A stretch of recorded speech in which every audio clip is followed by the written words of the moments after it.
Good morning सारे students को बहुत बहुत शुभकामनाएं। जो भी स्टूडेंट्स पटवारी के एग्जाम्स की प्रिपरेशन कर रहे हैं, हम इस वीडियो में कुछ ऐसे ऑब्जेक्टिव्स ले रहे हैं जिसमें कंप्यूटर के बहुत सारे ऐसे क्वेश्चंस जो आ सकते हैं उनको हमने समावेश किया है आज की जो हमारी सीरीज़ है। और ये क्वेश्चन सीरीज़ मैं अभी चालू रखूँगा। मैं ये चाहता हूँ कि इस चैनल के माध्यम से आप कंप्यूटर की वो सारे क्वेश्चंस को सॉल्व करने के लायक बन जाएं जो पटवारी एग्जाम्स में अक्सर पूछे जाते हैं। और केवल पटवारी ही नहीं, बाकी सारे एग्जाम्स जो ऑब्जेक्टिव क्वेश्चंस पूछे जाते हैं, जैसे सीपीसीटी हो या फिर और भी कोई कंपटीशन एग्जाम्स है, तो कंप्यूटर से रिलेटेड वो सारी जानकारियां मैं आपको देना चाहता हूं। और ये हमारे चैनल का उद्देश्य भी है कि स्टूडेंट्स जो हैं वो काफ़ी प्रोग्रेस कर पाएं। तो चलिए आज के लिए ऑब्जेक्टिव क्वेश्चंस की जो श्रृंखला है उसको हम स्टार्ट करते हैं। मेरा नाम है अश्विनी तिवारी और इनोवेटिव लाइफ चैनल में आपका स्वागत है। तो पहला क्वेश्चन हम लेते हैं और इस तरह से आज हम लगभग 19 to 20 क्वेश्चंस लेंगे। उसके साथ फिर अगले वीडियो में अगले वीडियो में इस तरह से क्वेश्चन की श्रृंखलाएं को जारी रखेंगे। तो चलिए फर्स्ट क्वेश्चन जो है वो है ऑब्जेक्टिव टाइप क्वेश्चंस जो पूछे जाते हैं उनमें है the dash is code embedded in some legitimate program that is set to explode when certain conditions are met. इसका मतलब ये है कि कुछ वैध प्रोग्राम में अंतः स्थापित कोड होते हैं। कुछ प्रोग्राम जो रहते हैं उनमें अंतः स्थापित कुछ कोड रहते हैं। जब एक सर्टेन पोजीशन आती है, सर्टेन कंडीशन सेटिस्फाई होती हैं, तो वो प्रोग्राम जो है वो एक्सप्लोड हो जाते हैं। मतलब कि जैसे बोलना चाहिए कि उनका एक्सप्लोरेशन हो जाता है, वो एग्जीक्यूट हो जाते हैं जैसे ही सर्टेन कंडीशंस एग्जीक्यूट होती हैं। तो इस तरह के जो प्रोग्राम्स रहते हैं उसे क्या कहा जाता है? अब हमारे पास है चार विकल्प: trap doors, Trojan horse, logic bombs और virus.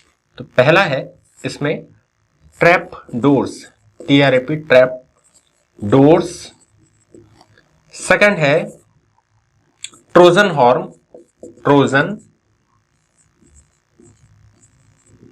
Horse, Trojan horse. Third है logic bombs, logic bombs. And fourth one है वायरस।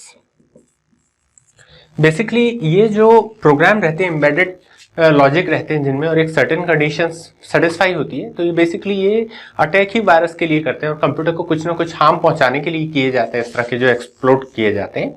और इनका राइट आंसर है लॉजिक बॉम्ब्स, क्योंकि जब एक लॉजिक सेटिस्फाई होता है after that they will explore themselves. तो वो जो लॉजिक रहते हैं वो एक पर्टिकुलर कंडीशंस के बाद एक्सप्लोर होते हैं और इसका राइट आंसर है लॉजिक बॉम्ब्स। इस तरह के जो प्रोग्राम्स रहते हैं जिसमें वायरस अटैक होता है या किसी सिस्टम को डिस्ट्रॉय करने के लिए यूज किया जाता है, उसमें एक लॉजिक को सेटिस्फाई करने के बाद वो लॉजिक बॉम्ब्स छोड़े जाते हैं। तो मेरे ख्याल से ये चीज हो गई है कंप्लीट। अब देखते हैं नेक्स्ट क्वेश्चन। नेक्स्ट क्वेश्चन है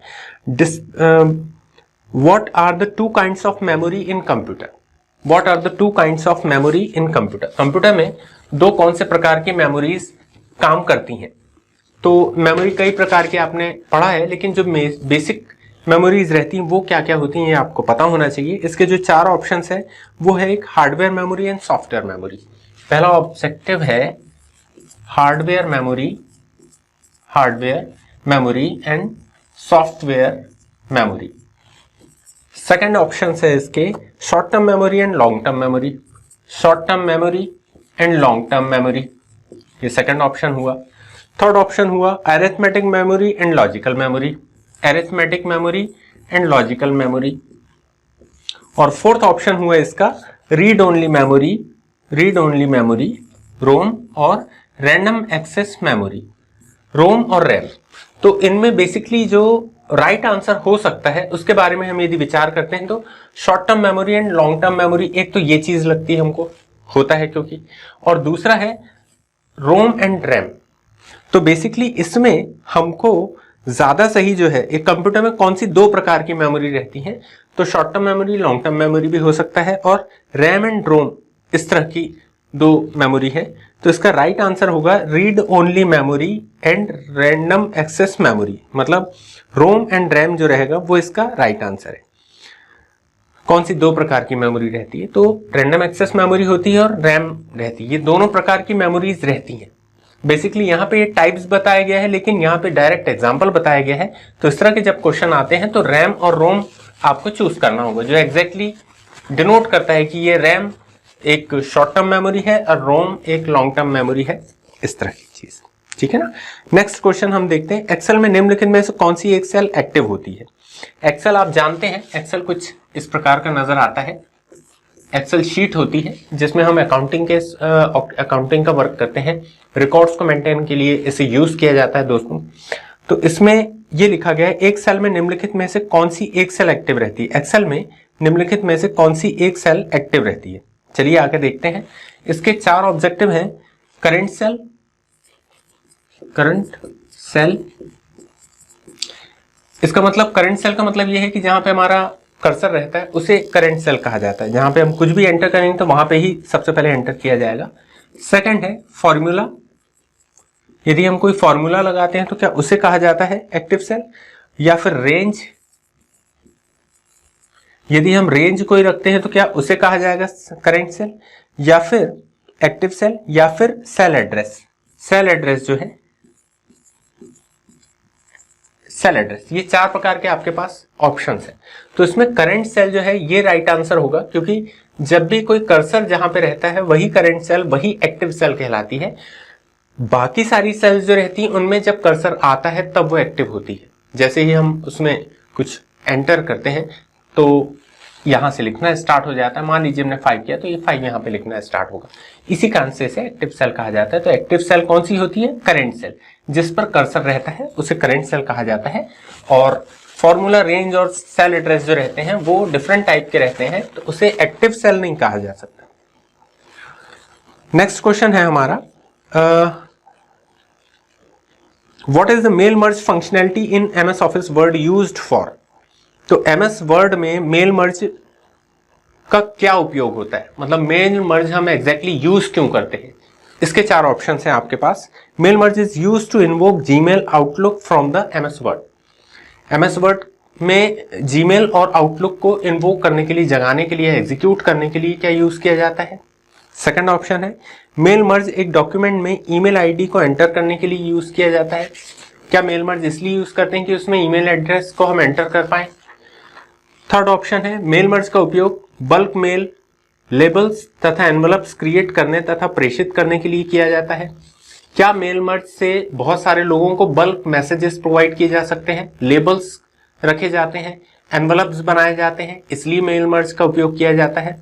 या फोर्थ है ऑप्शन, मेल मर्ज का उपयोग जीमेल या आउटलुक को एमएस वर्ड के साथ कॉन्फ़िगर करने के लिए किया जाता है। या फिर एमएस वर्ड के साथ जीमेल और आउटलुक को कॉन्फ़िगर करना, मतलब उसके साथ क्या काम किया जाता है, क्या आउटलुक और जीमेल के साथ।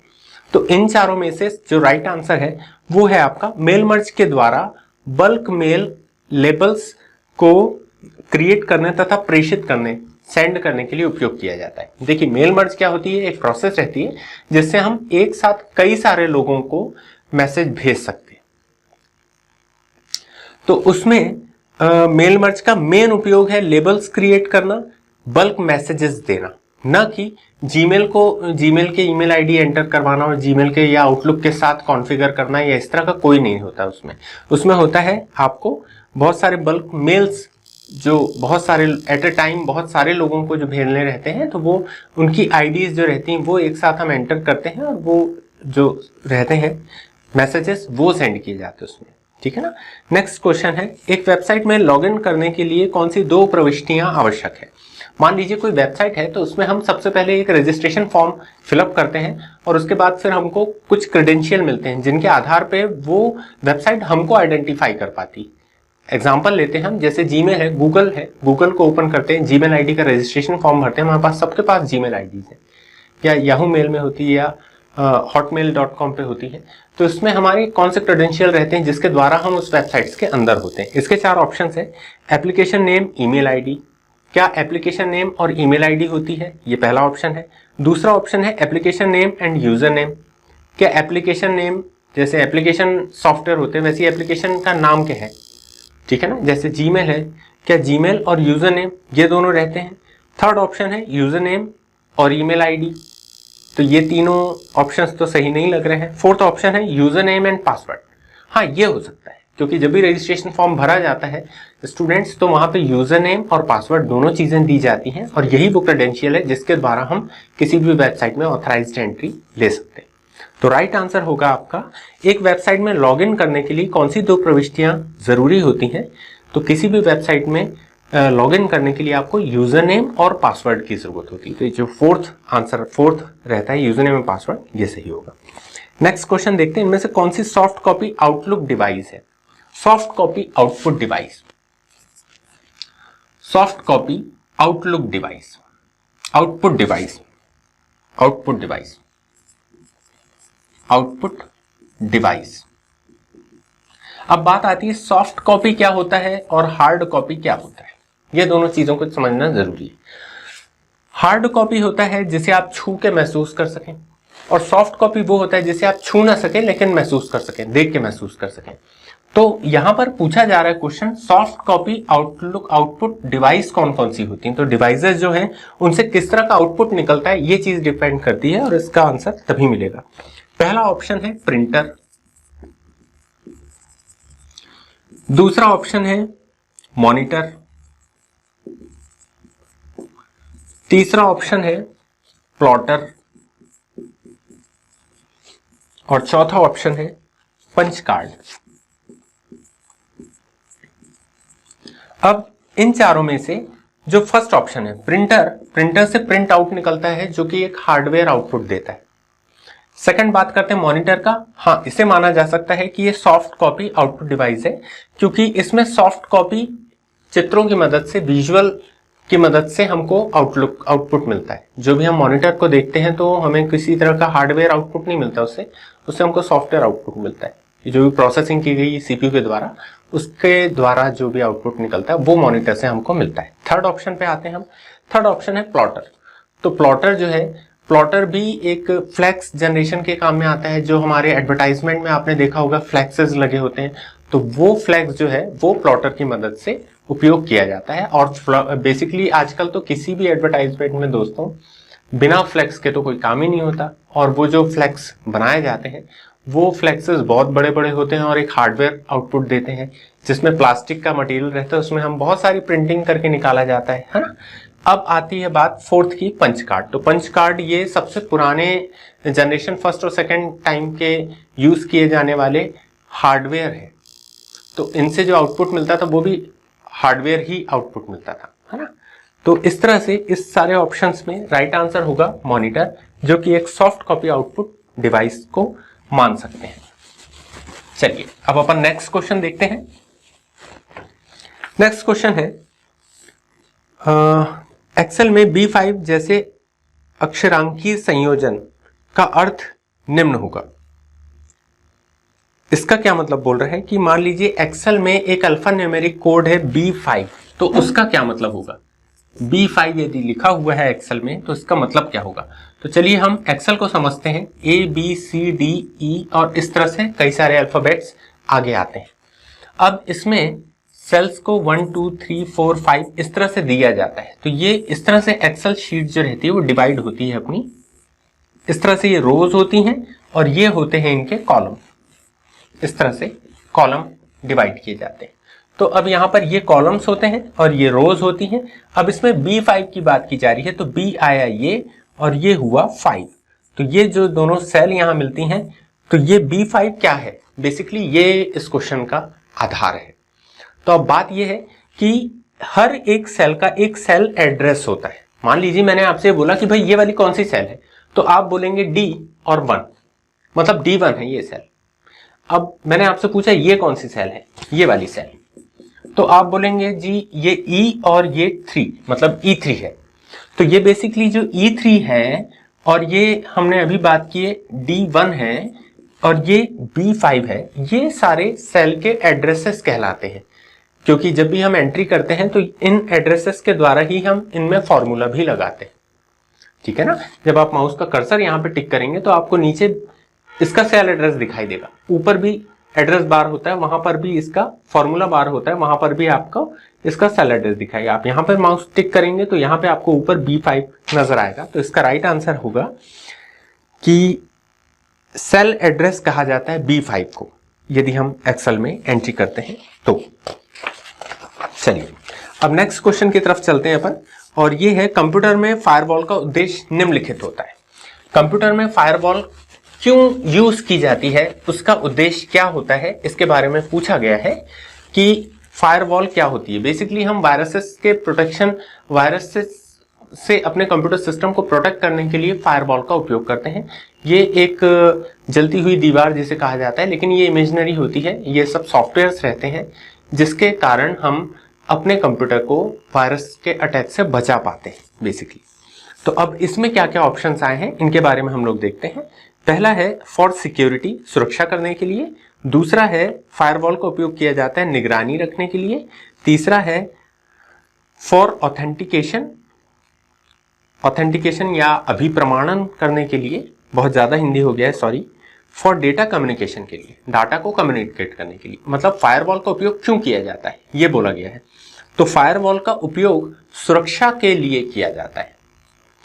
तो ना तो इससे निगरानी रखी जाती है क्योंकि वो तो मॉनिटरिंग होगी, तो मॉनिटरिंग किसी तरह से नहीं करता है फायरवॉल। फायरवॉल सुरक्षा प्रदान करता है कि कोई भी वायरस अटैक हमारे कंप्यूटर के अंदर ना आए, वो उससे पहले ही उस चीज को ध्वस्त कर दे। तो इस कारण से फायरवॉल जो रहती है वो सुरक्षा प्रदान करती है, और इसका राइट आंसर होगा फॉर सिक्योरिटी। ठीक है ना। तो अब हम आगे बढ़ते हैं। अब नेक्स्ट क्वेश्चन बोलता है एमएस एक्सेल में रेंज का उदाहरण क्या है। रेंज का क्या मतलब होता है, मान लीजिए कोई समेशन का साइन एक्सेल में उपयोग किया जा रहा है और उसमें A1 से लेके A10 तक है। तो A1 से लेके जो सेल A10 तक होती है, इस चीज को कैसे शो करेंगे आप एक्सेल में, वो चीज बताई गई है। तो रेंज कैसे यूज की जाती है इसका उदाहरण दिया है इनने। A1 से B1 तक, सेकंड हुआ A1 से कॉलन A10 तक, थर्ड है A1 टू A10 तक, और फोर्थ वन है A1 से A10 तक, इस तरह से। ओके, तो अब आपको यह बताना कि इनमें रेंज किस तरह से शो होती है। तो मेरे प्यारे स्टूडेंट्स, ये जो रहता है ये डैश काम नहीं आता है, फॉर्मूले में काम नहीं आता है। ये इसका राइट आंसर होगा जिसमें कॉलन लगे रहते हैं।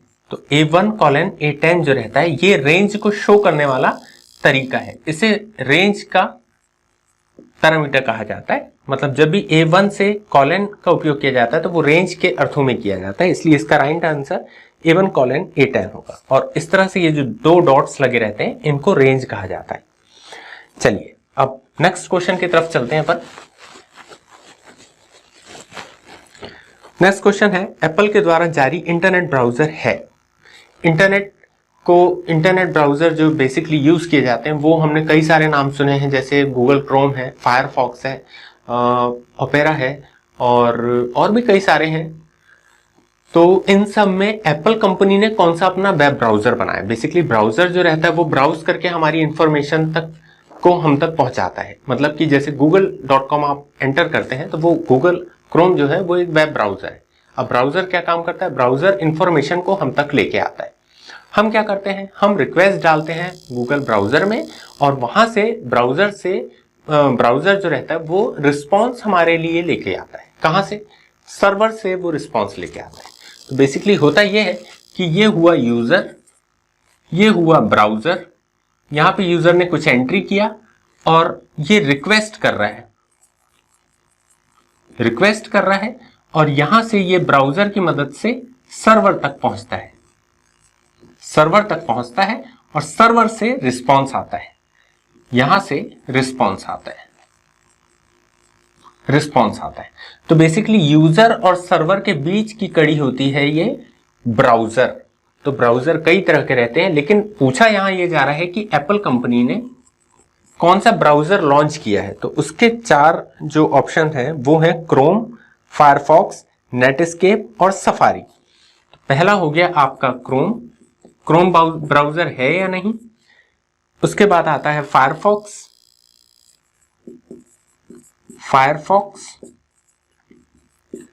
तीसरा ऑप्शन हो गया आपका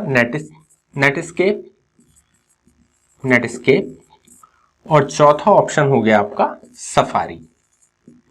तो अब ये याद रखने वाली बात है कि एप्पल कंपनी ने सफारी नाम का वेब ब्राउजर लॉन्च किया था और इसका राइट आंसर होगा आपका सफारी। मेरे ख्याल से ब्राउजर क्या होते हैं ये आप समझ चुके हैं, ठीक है ना।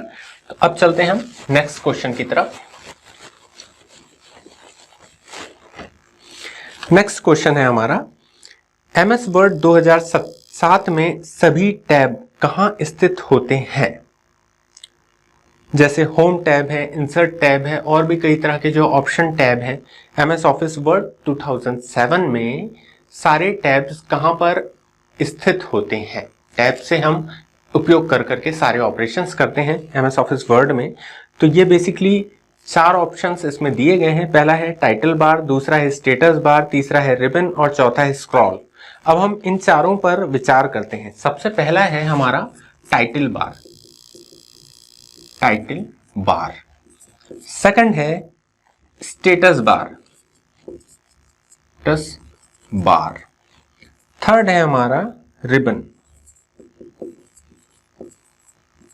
और फोर्थ है स्क्रॉल।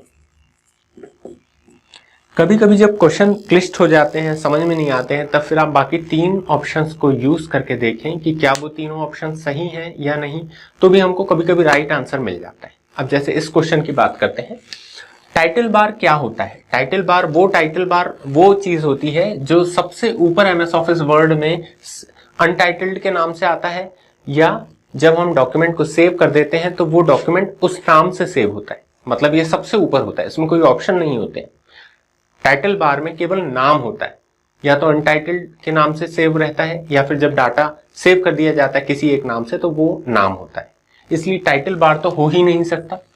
सेकंड बात करते हैं स्टेटस बार की। स्टेटस बार किस स्टेट में है हमारा कंप्यूटर और हमारा प्रोग्राम, वो सारी चीजों की जानकारी देता है। तो उसमें भी कोई ऑप्शन नहीं होता है। वो जैसे हमारे ये कंप्यूटर की विंडो है तो ये सबसे लास्ट में ये स्टेटस बार होता है, यहां पर इस साइड होता है स्टेटस बार, तो ये भी नहीं हो सकता। अब फोर्थ ऑप्शन पे आते हैं, स्क्रॉल भी नहीं हो सकता, क्योंकि स्क्रॉल बेसिकली हमको इंफॉर्मेशन की पहुंच तक पहुंचाता है। इन द सेंस जैसे यदि हमारा ये मॉनिटर है तो मॉनिटर में क्या होता है, डेटा जब बहुत सारा होता है तो 4, 5, 6 पेज हो जाता है। उस वक्त हमारा यहाँ पर एक वर्टिकल बार इन्वोक हो जाता है और यहाँ पे ऊपर नीचे करने के लिए पेज जो प्रिंट आउट है वहां तक हमको बताने के लिए यहाँ पर स्क्रॉल बार जो है वो चीज आती है, एक वर्टिकल स्क्रॉल बार और यहाँ पे हॉरिजॉन्टल स्क्रॉल बार। कि यदि कुछ और ज्यादा लिखा हुआ है यहाँ पे सामने तो वो आगे पीछे कर सकते हैं यहाँ से, लेकिन इसमें भी कोई ऑप्शंस नहीं होते। तो एक लास्ट बचा हमारे पास रिबन। रिबन जो रहता है वो बेसिकली सारे ऑप्शंस को कंटेन करता है, चाहे हम कहें कि स्टैंडर्ड टूल बार को कंटेन करता है, या फिर हम कहते हैं कि आइकन्स दिए रहते हैं सेव के और फाइल के, ओपन के, न्यू के, तो इस तरह के आइकन्स भी रहते हैं। तो ये सारी चीजें रिबन में दी रहती हैं। तो MS ऑफिस वर्ड में ये वाला ऑप्शंस हमको बहुत अच्छे तरीके से याद रखना चाहिए कि जो भी ऑप्शंस सेव के रहते हैं, ओपन, न्यू, एडिट और व्हाटएवर जो भी रहते हैं, वो टैब्स जो रहते हैं, ये सारे ऑप्शंस जो रहते हैं ये रहते हैं रिबन में, ठीक है ना। तो इसका राइट आंसर जो होगा वो होगा रिबन। रिबन में आपके पूरे ऑप्शंस कंटेंट रहते हैं। चलिए अब इसके बाद हम नेक्स्ट क्वेश्चन पे आते हैं अपने, और इसमें है एक डैश हार्डवेयर, सॉफ्टवेयर तथा डेटा को ऑथराइज्ड यूजर के बीच साझा करता है। इनमें से कौन सी चीज है जिससे हार्डवेयर, सॉफ्टवेयर तथा डेटा को एक ऑथराइज्ड यूजर के द्वारा यूज किया जा सकता है? वो कौन सी चीज है? तो अब देखते हैं कि जो ऑथराइज्ड यूजर क्या होते हैं। ऑथराइज्ड यूजर वो रहते हैं जिनको किसी कंप्यूटर को यूज करने की अथॉरिटी रहती है। अब अथॉरिटी का क्या मतलब रहा भाई? तो अथॉरिटी का मतलब ये रहा कि मान लीजिए हमारे पास कोई वेबसाइट है जिसमें वो एक वेबसाइट है एक यूनिवर्सिटी की। तो यूनिवर्सिटी की वेबसाइट में क्या होगी, सबसे पहले कुलपति, सचिव और ये सारे लोग होंगे, उसके नीचे क्लर्क होंगे, उसके नीचे डिपार्टमेंटल होंगे, उसके नीचे प्यून्स होंगे, और भी कई तरह की हायरार्की हो सकती है। डिपार्टमेंटल में भी कई तरह के सबऑर्डिनेट्स हो सकते हैं, सुपरवाइजर्स हो सकते हैं। इन सब की अलग अलग एक लेवल है, गस्टेड पोस्ट या टॉप मोस्ट लेवल, उसके बाद ग्रेड 2, ग्रेड 3, ग्रेड 4, इस तरह से अलग अलग ग्रेड्स रहते हैं और ये ग्रेड्स के अकॉर्डिंग ही इनकी अथॉरिटी मेंटेन होती है। मतलब कि जो रिक्रूटमेंट कर रहा है उसका यूजर नेम पासवर्ड अलग होगा, भले ही उसी वेबसाइट पे वो एंटर होगा, लेकिन उसकी अथॉरिटी जो है वो हमेशा टीचर से ऊपर रहेगी। तो जो डेटा वो नीचे वाली श्रृंखला के पूरे देख सकता है, कोई टीचर ऊपर की श्रृंखला के लोगों को नहीं देख सकता। मतलब कि एक टीचर का जो लॉगिन पासवर्ड है वो कभी भी जो उसके हेड है उसकी जानकारी को देखने के लिए नहीं होगा, तो दैट इज कॉल्ड अथॉरिटी।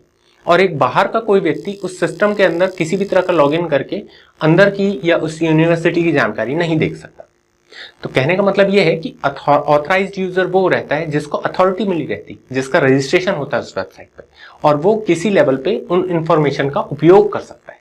तो बेसिकली इस तरह के जो बहुत सारे लोग मिलके उस वेबसाइट का उपयोग करेंगे, तो उसमें सॉफ्टवेयर भी आ गया, हार्डवेयर भी आ गया, लेकिन ये करते कैसे हैं या किन चीजों के माध्यम से मद्देनजर ये लोग करते हैं, वो ऑप्शंस आते हैं नेटवर्क, आईपी, डीएनएस और सीपीयू। तो ये 4 ऑप्शन है। पहला है नेटवर्क, दूसरा है आईपी, तीसरा है सीपीयू और चौथा है डीएनएस।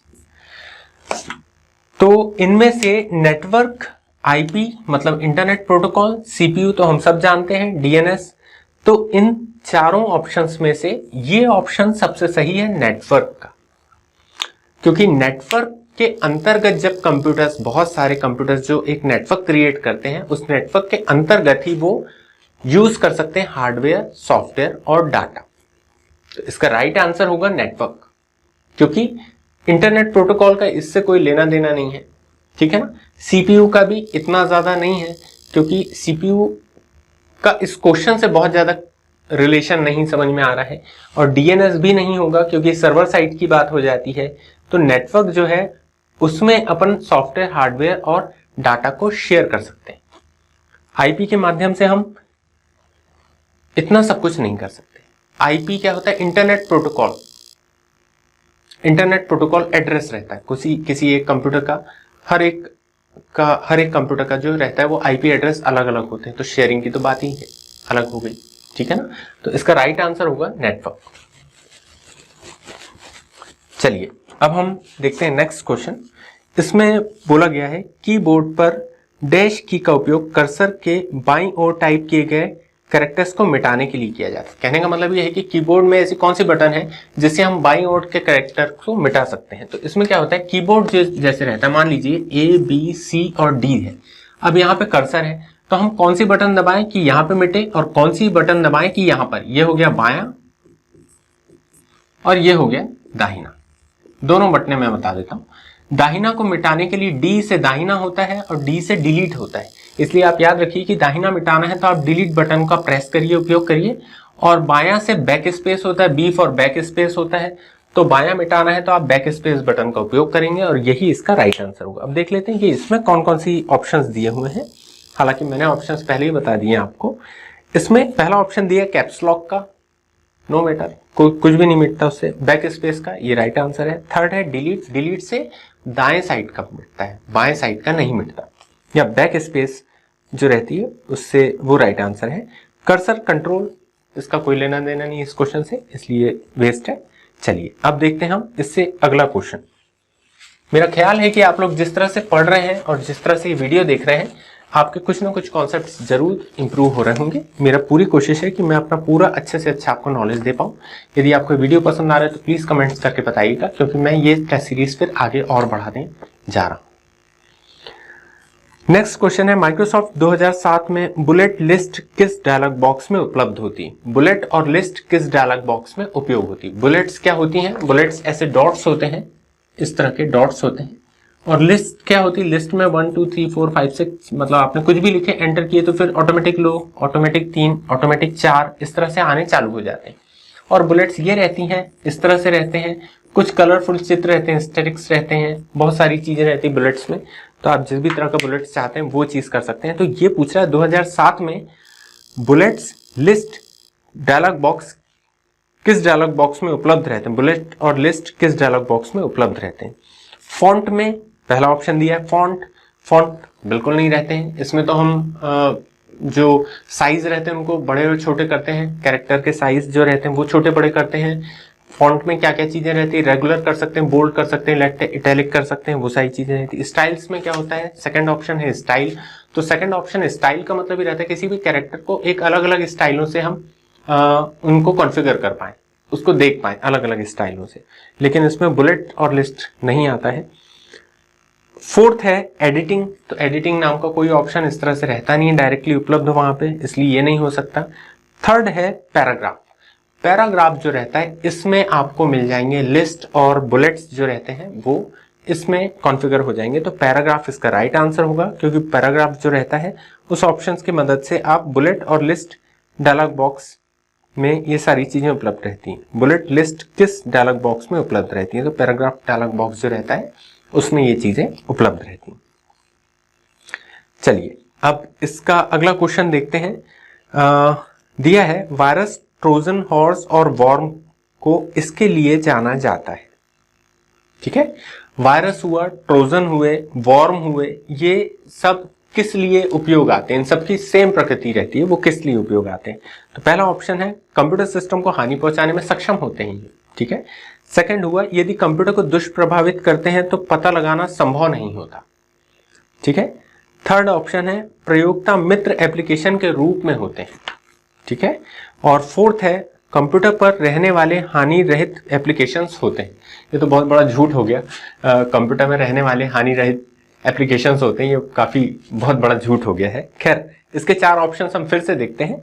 इसमें दिया है वायरस, ट्रोजन हॉर्स और वॉर्म इसके लिए जाने जाते हैं। वायरस, ट्रोजन हॉर्स और वॉर्म जो रहते हैं वो बेसिकली कंप्यूटर को हानि पहुंचाने में सक्षम होते हैं। ठीक है ना, और इनका पता भी लगाया जा सकता है, जो दिया है सेकंड ऑप्शन दिया है कि इनका पता लगाना संभव रहता है। थर्ड ऑप्शन दिया है प्रयोक्ता मित्र एप्लीकेशन के रूप में रहते हैं, तो वायरस कभी भी मित्र एप्लीकेशन के रूप में रहते ही नहीं है, वो तो आते ही है हानि पहुंचाने के लिए और दूसरी फाइलों को अपने जैसा कन्वर्ट करने के लिए। और ये जो एक सॉफ्टवेयर रहता है ये बेसिकली हार्म ही पहुंचाता है कंप्यूटर को, इसकी स्पीड धीमी कर देगा, डेटा को उलटफेर कर देगा। कई तरह के एंटीवायरस फिर उपयोग किए जाते हैं, तब ये सब चीजें ठीक होती हैं। और कंप्यूटर पर रहने वाले हानि रहित एप्लीकेशंस होते हैं, ये तो बिल्कुल नहीं होगा। तो हमारा जो राइट आंसर होगा इसमें कंप्यूटर सिस्टम को हानि पहुंचाने में सक्षम होते हैं, ये होगा। वैसे डिस्क्रिप्शन में आप इस लिस्ट को डाउनलोड भी कर सकते हैं और ये सारे क्वेश्चंस के क्वेश्चन और आंसर्स आप देख सकते हैं, समझ सकते हैं, याद कर सकते हैं। तो मैंने डिस्क्रिप्शन में दिया रखा है इसे, यदि आप ध्यान से पढ़ रहे हैं, आप इस वीडियो में बने हुए हैं, तो श्योरली आप वहां से डाउनलोड कर सकते हैं डिस्क्रिप्शन से, और you can study further more. Okay, ठीक है। तो अब देखते हैं हम इसका नेक्स्ट क्वेश्चन। इसमें दिया है एक डिवाइस है जो टेलीकम्युनिकेशन लिंकों और कंप्यूटर के समूह के साथ जोड़ती है। एक डिवाइस है जो टेलीकम्युनिकेशन लिंकों और कंप्यूटर के समूह को एक दूसरे के साथ जोड़ती है। कई सारे कंप्यूटर्स जब आपस में कम्युनिकेशन करते हैं तो उन डिवाइसेस को जोड़ने के लिए उपयोग किया जाता है। इसमें चार ऑप्शंस दिए हुए हैं जिस पर हम लोग विचार करेंगे। पहला ऑप्शन है राउटर,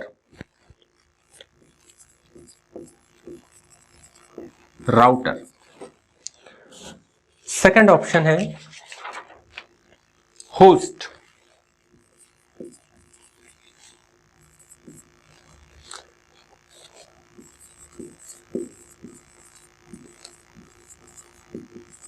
थर्ड ऑप्शन है हाइपरमीडिया और फोर्थ ऑप्शन है पैकेट्स। ठीक है, अब ये जो चारों ऑप्शंस है इसमें फिर से हम एक बार क्वेश्चंस को ठीक से पढ़ लेते हैं। क्या बोल रहा है, dash dash dash is the device that join telecommunication links and groups of computers together. मतलब टेलीकम्युनिकेशन लिंक्स जो रहती हैं वो वायर्स रहते हैं जो लिंक एक ग्रुप में जुड़े कंप्यूटर्स दूसरे कंप्यूटर या ग्रुप में जुड़े कंप्यूटर्स को आपस में जोड़ती हैं। मतलब यहाँ क्या बोला जा रहा है कि ढेर सारे कंप्यूटर्स हैं, मान लीजिए ये कंप्यूटर्स हैं, तो ये भी आपस में जुड़े हुए होंगे, ये टेलीकम्युनिकेशन लिंक्स है, और यहाँ पे भी बहुत सारे कंप्यूटर्स जुड़े होंगे, बीच में भी काफी सारे कंप्यूटर्स जुड़े होंगे, और ये सबको कम्युनिकेट करने के लिए, उन तक इंटरनेट पहुंचाने के लिए, डेटा पहुंचाने के लिए कौन सा ऑप्शन सही है। तो हम देखते हैं नीचे से ऊपर, पैकेट्स की बात करते हैं। अब पैकेट्स में इंटरनेट से रिलेटेड डेटा पैकेट्स के माध्यम से जाता है। जैसे आपने सुना होगा फिजिक्स में कि जो प्रकाश रहता है वो भी क्वांटा पैकेट्स के थ्रू आता है, लेकिन डाटा भी पैकेट्स के रूप में ही जाता है। लेकिन पैकेट्स के रूप में जाता जरूर है, लेकिन जाने में मदद नहीं करता है। ये जाता तो उसी रूप में है, लेकिन यहां जो क्वेश्चन पूछा जा रहा है कि एक डिवाइस है तो ये डिवाइस नहीं है, पैकेट्स डिवाइस नहीं है। ठीक है ना, पैकेट्स इंफॉर्मेशन का समूह है, ये है, इसी कारण से ये पैकेट्स नहीं हो सकता। दूसरी बात करते हैं हाइपरमीडिया, ये हाइपरमीडिया भी नहीं हो सकता है। थर्ड ऑप्शन है होस्ट, ये होस्ट भी नहीं हो सकता है। और लास्ट ऑप्शन है राउटर, ये राउटर एकदम सही है, क्योंकि राउटर जो रहता है वो बेसिकली मदद करता है दो कम्युनिकेशंस को कनेक्ट करने के लिए, क्रॉस प्लेटफॉर्म्स को कनेक्ट करने के लिए और इंटरनेट के द्वारा सूचना को एक जगह से दूसरी जगह पहुंचाने के लिए। तो आपका राइट आंसर होगा राउटर। और अब हम देखते हैं अपने अगले क्वेश्चन की तरफ कूच करते हैं।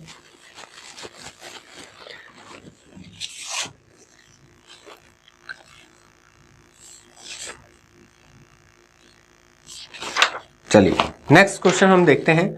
वर्ल्ड वाइड वेब का उपयोग करने के लिए डॉक्यूमेंट तैयार करने हेतु इस्तेमाल की जाने वाली कोडिंग लैंग्वेज होती है। इसमें 4 ऑप्शंस दिए गए हैं। इसमें यह बोल रहा है कि www वर्ल्ड वाइड वेब के जो वेब पेजेस रहते हैं उनका उपयोग करने के लिए जो कंप्यूटर लैंग्वेज रहती है जिसमें वो बने हुए रहते हैं वो कंप्यूटर लैंग्वेजेस कौन सी रहती है, लैंग्वेज कौन सी रहती है। तो इसमें 4 ऑप्शन दिए हैं। पहला ऑप्शन है HTML, दूसरा ऑप्शन दिया गया है HSMT, थर्ड ऑप्शन दिया हुआ है HLMT, और फोर्थ ऑप्शन दिया है all of the above, all of the above.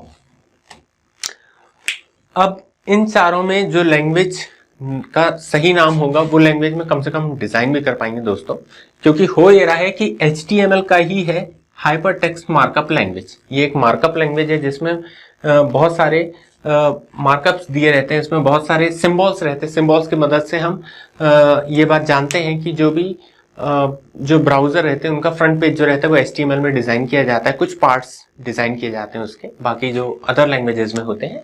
बाकी जो ऑप्शंस हैं वो तो नाम भी नहीं सुने और वो होता भी नहीं, जैसे HSMT इसका कोई मायना नहीं है, HLMT इसका भी कोई मायना नहीं है, और ऑल ऑफ द अबव तो बिल्कुल गलत है क्योंकि तीनों ऑप्शंस गलत है। आपका ये राइट आंसर है हाइपरटेक्स्ट मार्कअप लैंग्वेज HTML, इसका फुल फॉर्म होता है।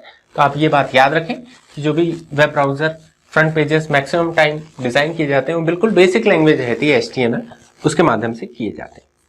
नेक्स्ट क्वेश्चन हम देखते हैं कि www.google.com में www निम्नलिखित को के लिए उपयोग किया जाता है।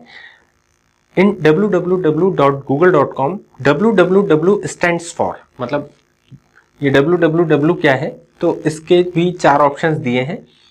Web world wide, second option है world wide web, third option है वाइड वर्ल्ड वेब, और चौथा ऑप्शन है वर्ल्ड वाइड वेब लिंक्स। तो बेसिकली इसका राइट आंसर है world wide web, www world wide web, है ना। तो आप इस चीज को बड़े ध्यान से, क्योंकि कभी कभी बड़े सिमिलर टाइप के आंसर्स आ जाते हैं तो हम लोग कभी कभी कंफ्यूज भी हो जाते हैं। तो डोंट कंफ्यूज, आपका नॉलेज आपके साथ है, और आपको यदि और भी कोई डाउट्स होते हैं तो आप प्लीज कमेंट्स में वो लिख सकते हैं। मैं उन्हें बिल्कुल कोशिश करूंगा कि मैं अपने एंड से उस चीज को रेक्टिफाई कर सकूं। देखिए अब ये लास्ट क्वेश्चन है जो हम देख रहे हैं। MS वर्ड में थिसॉरस टूल का उपयोग किया जाता है। MS वर्ड में थिसॉरस टूल्स का उपयोग क्यों किया जाता है? इसमें 4 ऑप्शन है। Finding words with the similar meaning, thesaurus का मीनिंग ही ये होता है ना। Finding words with the similar meaning, anonymous, तो जो सिमिलर मीनिंग के वर्ड्स रहते हैं, समानार्थी शब्द होते हैं, उनको ढूंढने के लिए थिसॉरस ऑप्शन का उपयोग किया जाता है। सेकंड ऑप्शन है इसका finding words with the opposite meaning, ये तो बिल्कुल गलत हो गया। थर्ड ऑप्शन है कॉपिंग ऑफ द वर्ड्स, कॉपी करना, ये भी गलत है। और फोर्थ है डिलीटिंग ऑफ द वर्ड, तो डिलीट करना भी एक गलत ऑप्शन है। तो इसका राइट आंसर है थिसॉरस का उपयोग किया जाता है सिमिलर टाइप ऑफ मीनिंग्स को फाइंड आउट करने के लिए। मेरा ख्याल है ये जो मैंने अभी आपको 19 क्वेश्चंस कंप्लीट करवाए हैं ये आपको पूरे तरीके से समझ में आ गए होंगे। यदि कोई डाउट होता है तो प्लीज आप कमेंट्स करिए। Thank you so much for watching my video, और मेरी शुभकामनाएं हैं कि आप जो भी कॉम्पिटिशन्स की तैयारी कर रहे हैं उसमें आप बिल्कुल विजेता बने। All the very best. मिलते हैं अगली वीडियो के साथ। Thank you so much.